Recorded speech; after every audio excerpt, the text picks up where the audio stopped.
What's happening, everybody? Welcome back to Real Res Talk. My name is Sam, and joined by Civir and Shreyas. And breaking news, I'm going to butcher this pronunciation, but I'm going to go with it. Because I assume he's Belgian, so I'm going to go with the French pronunciation. Lammens is on his way to Manchester United. Apparently, he said yes. Negotiations for a fee are ongoing around 20 million euros, which is about 17 million pounds, which is confirmed by The Athletic, by Fabrizio Romano, Ben Jacobs, a bunch of other sources. We're going to get the lads' thoughts on it. I'm just going to read out the details just so everybody's caught up. So Fabrizio Romano went with Lammens said yes to Manchester United. This was about an hour ago. Talks are well underway with Royal Antwerp on a transfer fee close to 20 million euros. Jamie Jackson also confirmed that. Simon Stone confirmed that as well. And then literally about 5 minutes before we went live, Laurie Whitwell from The Athletic said Manchester United are advancing in talks with Royal Antwerp for Lammens. The club hierarchy view now as the right time to bring Lammens to Old Trafford. Club hadn't intended to sign a goalkeeper, but plans have altered. Should Lammens arrive, it would raise the question of Bayindir's future, as Onana is set to stay at United. Shreyas, immediate sort of reaction to that sort of news. Apparently, we weren't going to sign a goalkeeper, but now it seems like we're moving quite fast for one. I think something might have shifted behind the scenes, if it wasn't already in the works, because well, ever since the preseason ended, it was at least being reported that United are still considering an opportunity to move in for a goalkeeper. You don't know who it's going to be, but it might be someone who's lesser known. And I think post that first Arsenal game as well, I think Amorim does want more competition in there. He wants more option to actually look at when he looks at his goalkeeping options right now, because there must be something going on between Onana and the manager. Because with the manager coming out and saying constantly that he's fit, it's not that he's injured or he's not up to the races yet. He's still not really considering him to start. So there must be something communicated in between the player and the manager as to why Onana isn't really being picked. And I think having an extra option doesn't really hurt you, especially when last season and you were in a very desperate position when it comes to goalkeepers. So if this guy can come in, and if he can do a decent job, he's obviously rated quite highly in the Belgian league. So I think it's a much safer gamble, because he wouldn't be on excessive wages, and I think 18 to 20 million isn't as bad of a fee, especially for a youngster.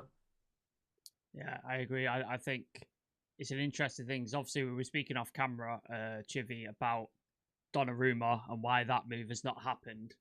And we were sort of discussing whether the wages play an amount, because obviously the price for Donnarumma isn't that much. I think it was around, 30 million, 26 million, something around those. But his wages are obviously minimum 200,000, whereas Lammens is probably going to be ballpark it under 100k, I imagine. Does that mean that United have now gone, well, we've got an opportunity to sign a goalie, so we're going to get it, but we're still looking for a midfielder? Because do you think if we went for Donnarumma, that would close the door to a midfielder? I'm not sure. I don't think so. I mean, possibly. I mean, there's definitely the element of financials here. Lammens is clearly the cheaper option to Donnarumma. Probably the easier. Well, I won't say easier, because Donnarumma is kind of out of contract, so that will be straightforward. For whatever reason, they've gone for Lammens. I don't know how long we've been looking at him. But to answer your question, I think it on paper, it would sound like the easier sort of player to get if you were also trying to get a midfielder as well. Yep. So it saves you some money, saves you an extra, because in the transfer market, every million is Yep. super important. So if it saves you an extra spending, like an extra 5 mil, it's probably worth it, as well as like the wage bill and stuff. Like, Lammens would probably be on something like between 60, maybe 70 at most. Yeah. K a week. Donnarumma is currently on 204 at PSG. If he was leaving after winning the Champions League and all that kind of, everything that he's done, he would be on something like, I don't know, 220. Yeah. Something like that, if he came to us. So that would be a lot of money. I know that's the favorite choice by everyone, including myself. I would have much preferred Donnarumma to go in there, but I kind of I'm inclined to trust Ineos on this one as well.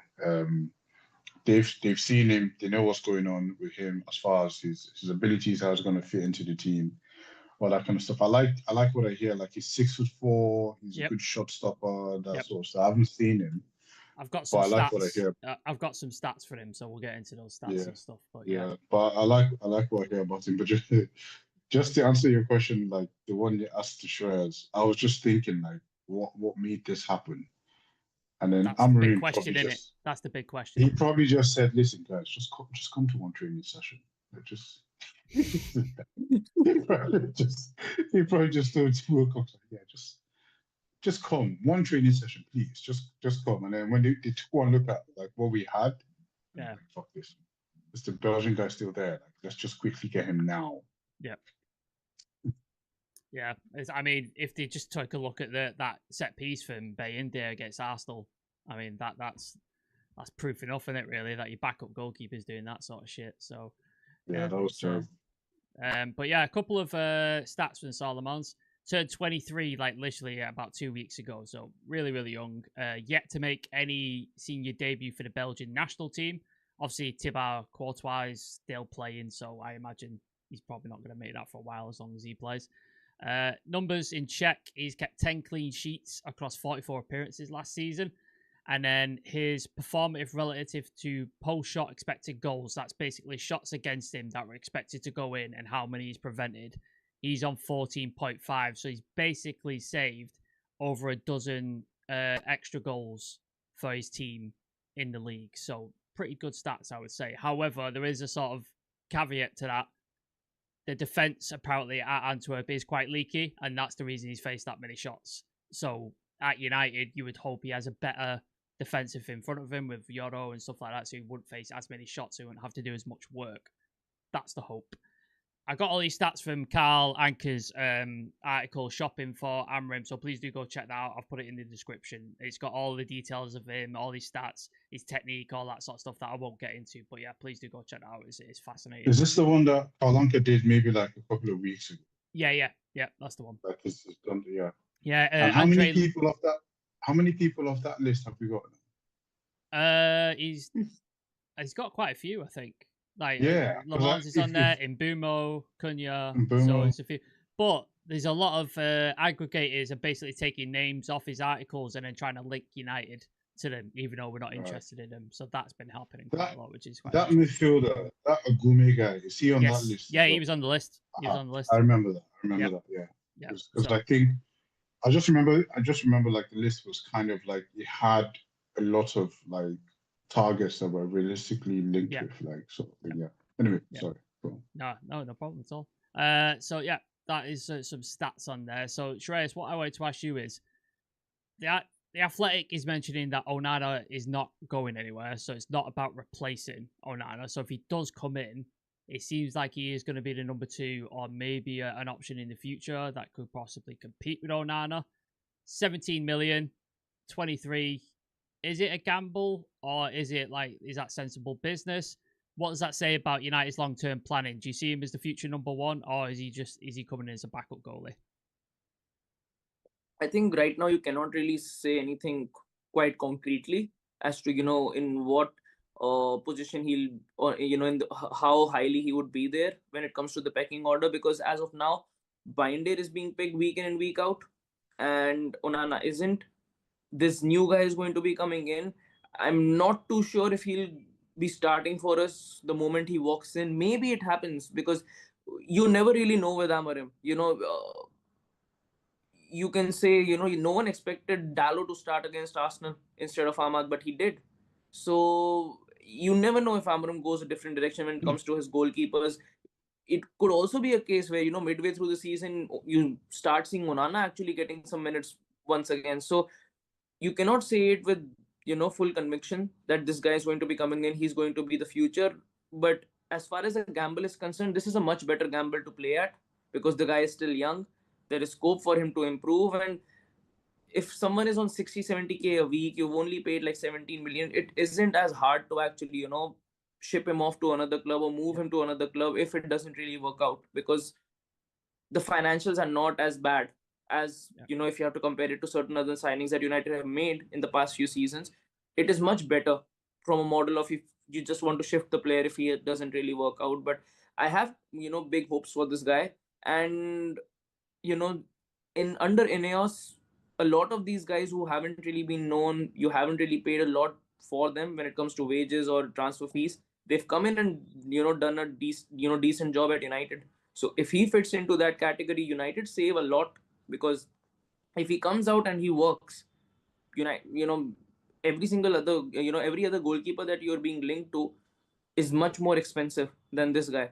So I think it's a safe gamble to do. And I think barring 2 to 3 keepers, the goalkeeper market isn't really that good, at least for now. Maybe 2 to 3 years down the line we see a better market for goalkeepers, but right now it isn't that great. Mm-hmm. No, I agree. The other thing I wanted to say, obviously, Civir, Onana seems like he's staying. We've got Vitek on loan, who looks like he's doing pretty decently well. Like he's kept some clean sheets, and he apparently is highly rated at United. That means somebody's got to go, right? So that would say to me Bayindir is on his way out, because Tom Heaton's just signed a year deal and he's doing coaching as well. So I don't imagine seeing him leave the club. So that says Bayindir goes. Do you worry that he's going to block an opportunity like Vitek coming in, or do you think this is the plan? That it's going to be Vitek and Lammens sort of battling it out for the number one spot, like in the future at United? No, I'm not worried. I think especially with the goalkeeper sort of position, like, it's basically the best man wins sort of thing. And I think we've had Vitek long enough to know, or at least long enough to understand the potential that he has, if he's ready to step up or not. Where is he now? No. Bristol, I think. Bristol City. Bristol. Yeah. So it's just one of those things. I think, obviously the goalkeeper position is one that has really cost us a lot. And there's a lot of pressure on that position. There's a lot of scrutiny on that position.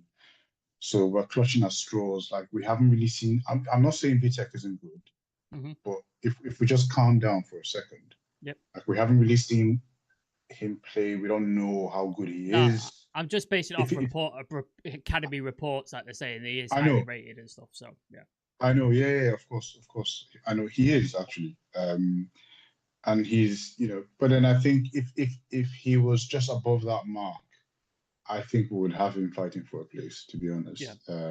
I don't think Ineos hang about when it comes to, like, trying to get people who are capable. Yeah. So that might be one thing. Also, I don't think it's a given that Bayindir goes, because all indications based on what the manager has said and based on what we've seen, it seems like the problem is with Onana and not Bayindir.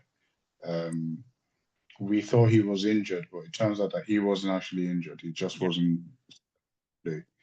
So if there's any... Henry made some interesting comments at the press conference as well regarding goalkeepers. So yeah. And something has gone on it. Something has gone on. Something's definitely gone on. Remember, he actually defended Bayindir in front with the press. Like, he said, because they referenced the mistake at Tottenham. Yes. And then he said the next game was the FA Cup game where Bayindir was the best and blah, blah, blah, blah, blah. So all indication just seems like it's probably, if there's an issue, I'm not saying there's one. Yeah. But if there's an issue somewhere, it looks like it might be with Onana. The only problem with that is I'd rather we keep him one more season so that we don't take a loss on the transfer. Yeah, because I think we paid like close to 50 million for him. It's 40 and something, wasn't it? 40 something. Yeah. Let's at least just keep him for another year and then keep him for one more year. This will be his third year. Yeah. And then if we want to get rid, we can get rid next year, where it's not really a loss anymore because we've had it 3 years. And let's just see what happens. But yeah, I don't know. And I think this guy walks in. I think after a couple of games, I think he becomes our number one. I would not be surprised if. Yeah, I think so. It's just a hunch. It's based on absolutely nothing.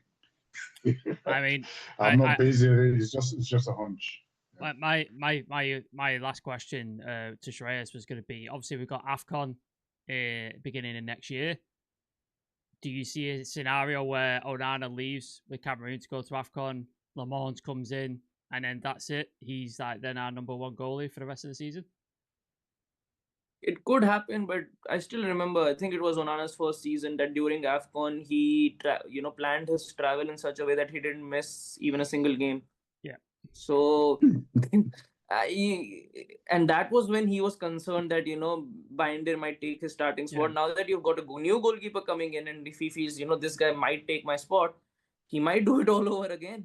So, you never really know. But I'm quite glad that at least you have another option. And I think when it comes to goalkeepers, it is a bit easier, especially, with the situation at United. I think it's a bit easier for probably academy graduates or, these low profile signings to come in and do a better job, because big signing, big names coming to United, there's already a big target on their backs. Yeah. And the pressure at United for being that goalkeeper, there is something at that spot, which, it is a very difficult position to hold on to. So I think it is much better here. I think we still missed a lot when we actually sold Kovar. I think if probably, we would have kept him, we would be in a spot. It's a weird sale, that, isn't it? It's a weird sale. That was the one that we really missed. Yeah. That was the one we should have kept, because even if we just kept him as a stopgap, right, before we got like who we really wanted, that was the one. Because he's been here for ages. He's been here for a very long time. I think he was like 15 when he came or something. Like he was young when he came in. Yeah, he's been here for ages, and then he went to Standard Liège, and I think they won, and that should have been. It's a shame. Let's jump into the comments. T2 Dizzo, GG, I think he's speaking about Donnarumma. Seems like the most obvious Man United player ever. His wages don't seem that steep. Seems like a no-brainer to me. Macmillan, Steeler does not get signed. Cannot play him next to Bruno. We're going to touch on Steeler later because me and Shreyas got a bit giddy about Andre Steeler.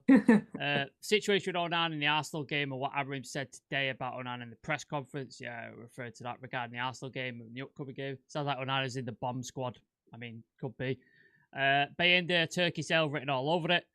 Guys, the United fan base is the most overreactionary fan base in football. Kobbie, discourse, now Lammens. It's like people allergic to having a good squad. I am happy we are buying a goalkeeper. I agree. And then Shrinath, Shandaraskar, Laurie Converno, and is staying. Yep, seems that's what's being reported. And then Toxic Rubes has said neither leaves. He goes on loan for a year, ideally to the Championship. I mean, I don't see that happening, but yep, stranger things have happened. Let's move on to Kobbie Mainoo. Amorim gave a weird answer in his press conference today. Somebody asked him about Kobbie Mainoo and fitting in to the midfield. And Amorim said he's had some issues, but since we play with two midfielders, sometimes it requires a different style. We're working on that. The young players especially need to understand there are phases in the season. With so many games, changes are normal. He's training, he's competing, and he gives us another option to win in matches. He's also been reported, I think, with Simon Stone saying the contract talks are at a deadlock at the minute, so there's no new contract being signed at the minute. Do you read this as, Chivy, do you read this as Amorim trying to protect Mainoo and manage expectations, or is it a bit of a warning that he may not fit in this team? I think it's the latter. I think it's a warning that he might not fit in this team. And I think that's the fear that we've all had as United fans. It's nobody's fault. Yeah. It's nobody's fault. It's just the style of play that we have or that we use is not suitable for a lot of... I mean, there's 80% of the footballers out there, or midfielders, can't play this position, unfortunately. Yeah. It requires a specific skill set. This is why I hate it so much. But if it means we win, then we win. But I really, really, I can't stand it. I honestly can't stand the way we play. But, if it means we win and it looks good, on the eye at the moment, like with the way it's quick and, it's just not my thing. And I think we'll lose. I said this before a couple of times. I think we'll lose some of our academy players because, people like Jim Thwaite, people like, I don't know, Collier, even though I think Collier is a good fit for the system. But we'll lose a lot of players because of that midfield position. I'm praying that Kobbie adapts to the role.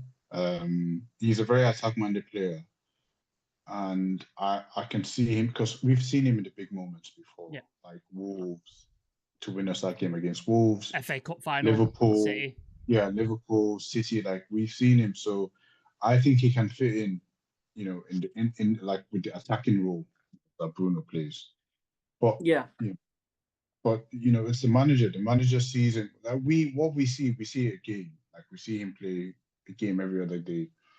Amorim is with him in the training, like every day, the training. He knows the guy way more than us. He knows how he fits into the system. We might lose him, and it's something.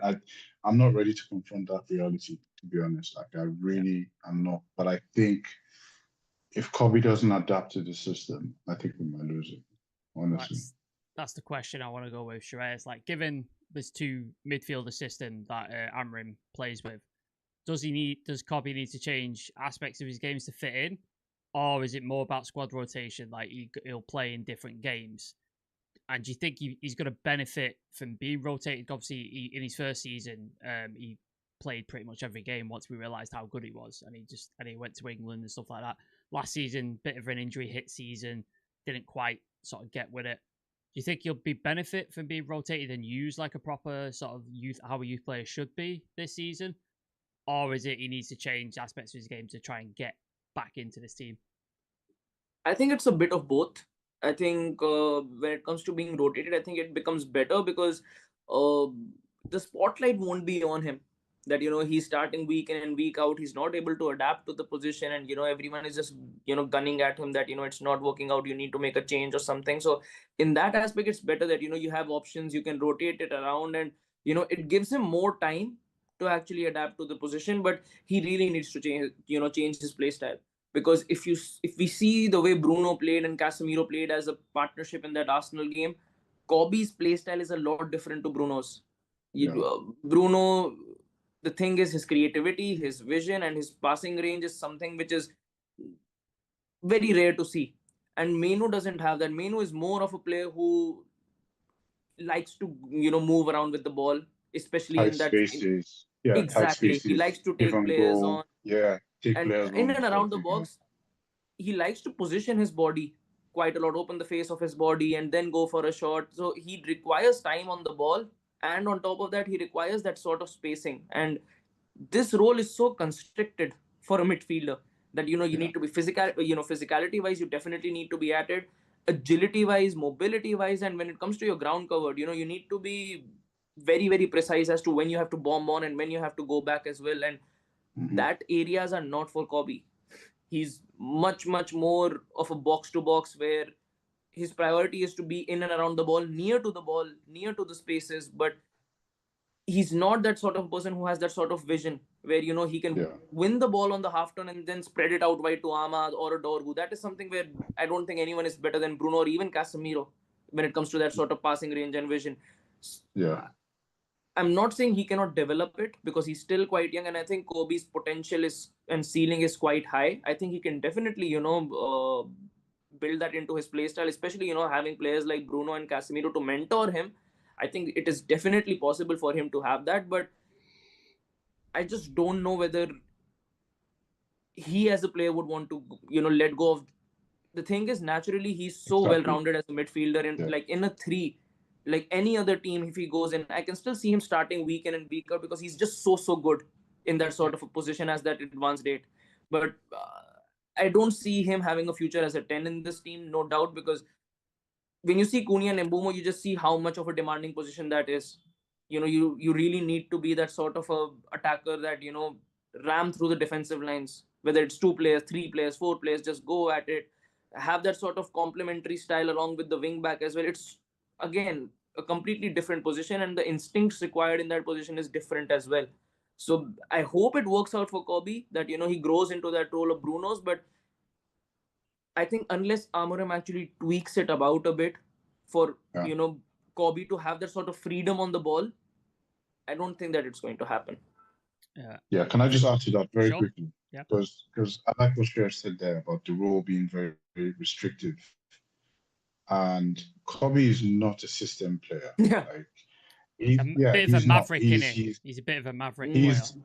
He's like an Ancelotti, Zinedine Zidane sort of player. You know, because like Zidane and Ancelotti, they were just kind of coach. There was no overcoaching. You just set the team up, just go out there and play.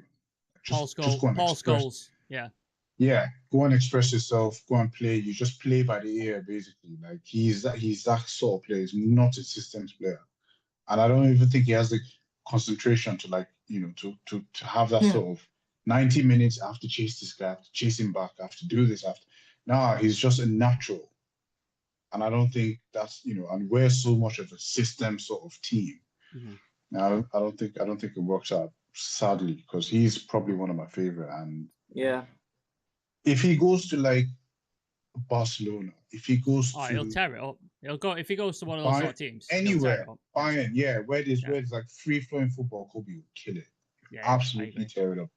But then it just, I just don't see it work. And then just one last point here is, I think rotating him will stunt his growth because Kobbie is a young player, but he's not a youth player.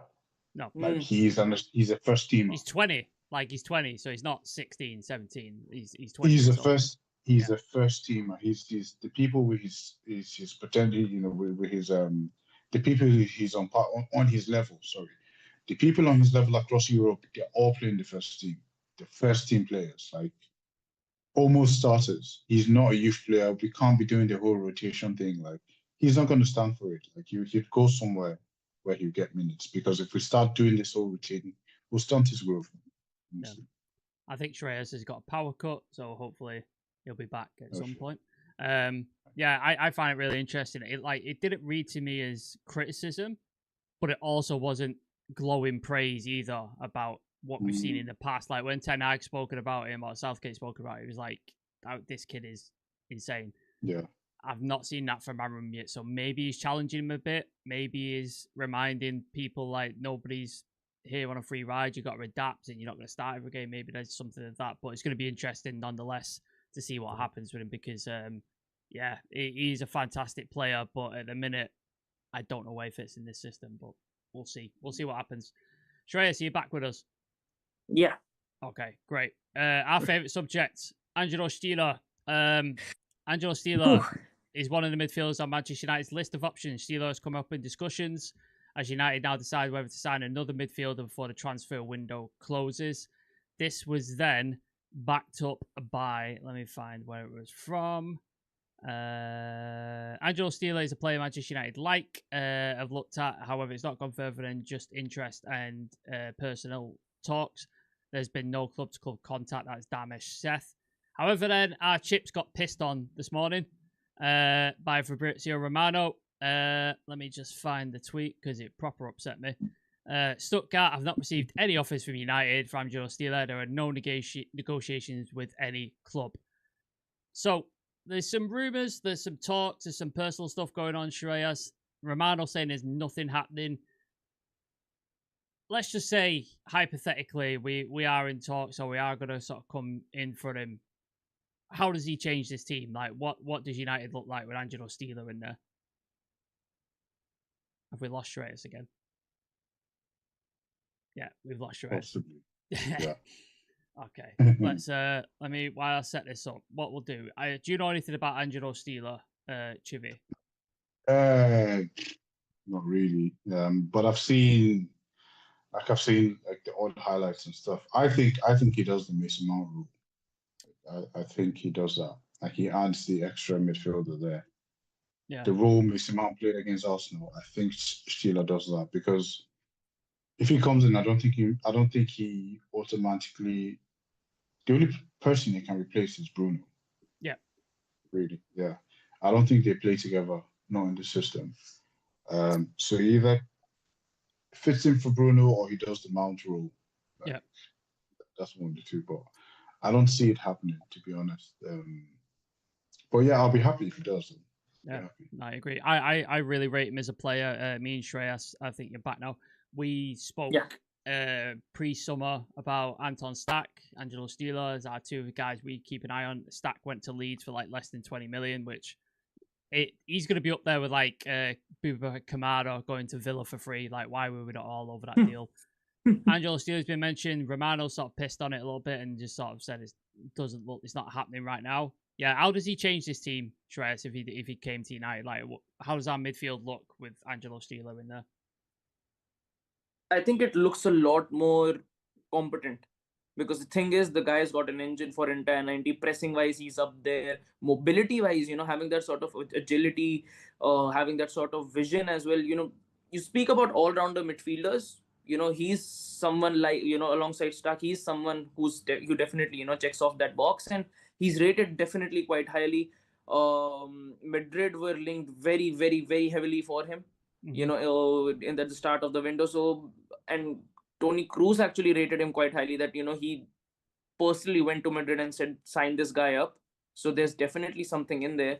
And apart from that as well, you look into our system, you do need someone who has that sort of calmness, and you could say, like Eriksen was so good at taking care of the ball. The only problem was he didn't have the legs, and his age caught up to him. This guy has got the legs, and at the same time, when it comes to taking care of the ball, maintaining possession during the game, knowing how to dictate the play, how to maintain the tempo of the game, he's quite good in that sort of a system. And I think if he does come to United, you'll just have to see how you fit him in as a partnership, because he's someone, I don't know if he'll fit in well alongside Bruno, but I think if you fit him alongside Casemiro, I think it could work very, very well, because you have someone, who's genuinely a blend of, what you want in this system. Right now, you've got players who excel in certain areas, but in, certain areas they don't. He's quite well-rounded. So I think if he does come in, again, very young, and I think, when you look at physicality-wise as well, he does fit the, every single sort of those check boxes he ticks off. But will it happen is the biggest question. Yeah.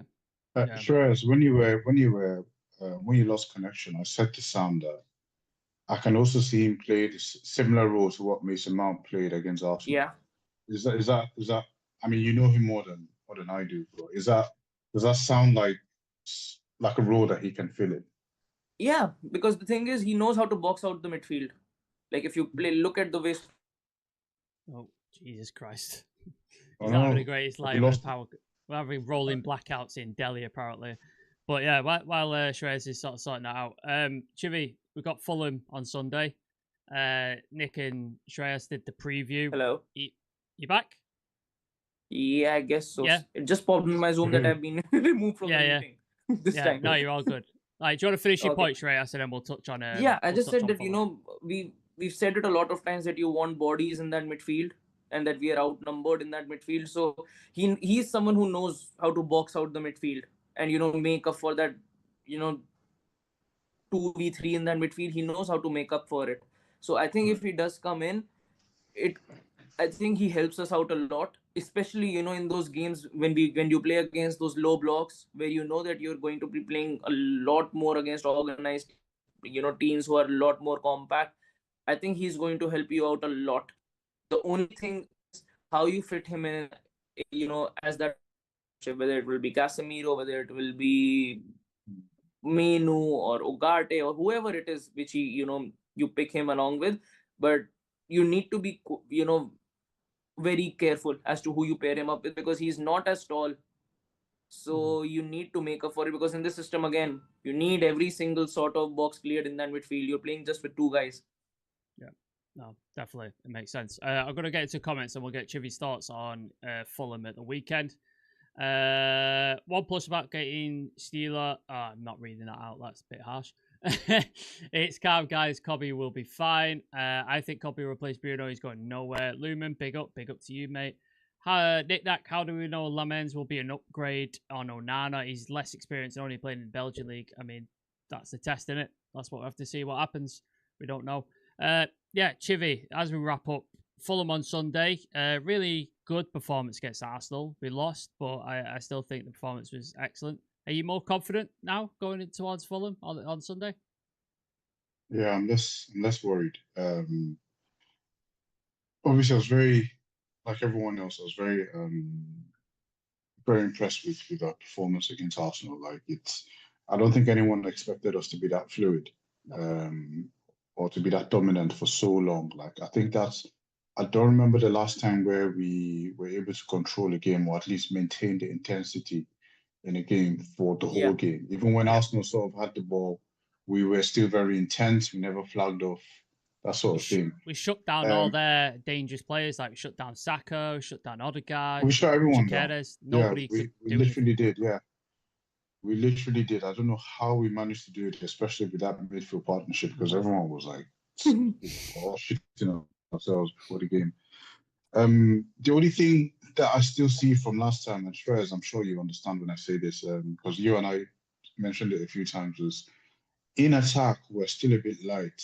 Like, when we move the ball forward and we're going to attacking areas, we're still like, we don't have the numbers. Nobody in the box, is there? There's nobody in the box anytime. They're just going forward. But it's not an individual problem. It's a system problem that we have to fix. I think, you know, as time will go on, I'm hoping that the players will get it more and then they will understand. But it's not an individual problem. It's a system problem. Because what you would see, look, if you go back and watch the game against Arsenal, there were so many times when we would be progressing the ball forward, or like we get like a fast break, and it's 4v1, like 4 defenders to like 1 player. There was a time it was 6v2, and one, like, Cunha had the ball, and there was one other player, one of our players, and it was 6 Arsenal dudes. Like, so that's the only thing that I think we still need to work on. Yeah. But apart from that, like, it's I'm less worried going against Fulham. Like, I'm much less worried. I didn't watch Fulham's game. I don't know who they played in the first thingy, so I'm not entirely sure. No idea. Yeah, but I think Fulham played Brighton and they drew. Okay. They drew Brighton. Yeah. 1-1 in the final minutes of the game. Not a great watch at all for them. Right. Okay. Not been very active in the transfer market, though, have they, Fulham? They're not really sort of. I think Nick covered in the earlier show. They've only signed one 34-year-old goalkeeper. That's their entire window. Yeah, not the sort of great transfer window. It'll be interesting to see how they do this year. Final comments. I thought Arsenal were the ones that looked tense. I agree. Should have started Sesko. I mean, he had 2 training sessions. Like, I think throwing a kid in at that point, I don't think it's the right thing to do. But maybe he starts on Sunday. Maybe we'll see what happens. Cunha and Mbeumo look raring to go. Absolutely, yeah, they looked absolutely stunning, like, in that game. So really excited to see what happens on Sunday. Go check out the preview that Nick and Shreyas did. That's live on the channel. Went live at 12 o'clock today. So please do go watch that if you want to get their thoughts and the breakdowns and score predictions and all that sort of stuff. We'll be back on Sunday as well for pre-match and post-match review for the Fulham game. If something breaks with Lammens or any other midfield player, we will go live. So keep your eye on the socials, keep your eye on the notifications and all that good stuff. Lads, appreciate you joining us. Yeah. Thank you very much. And yeah, we'll see you all tomorrow or later on tonight if this deal gets a here we go at some point. Peace. See you.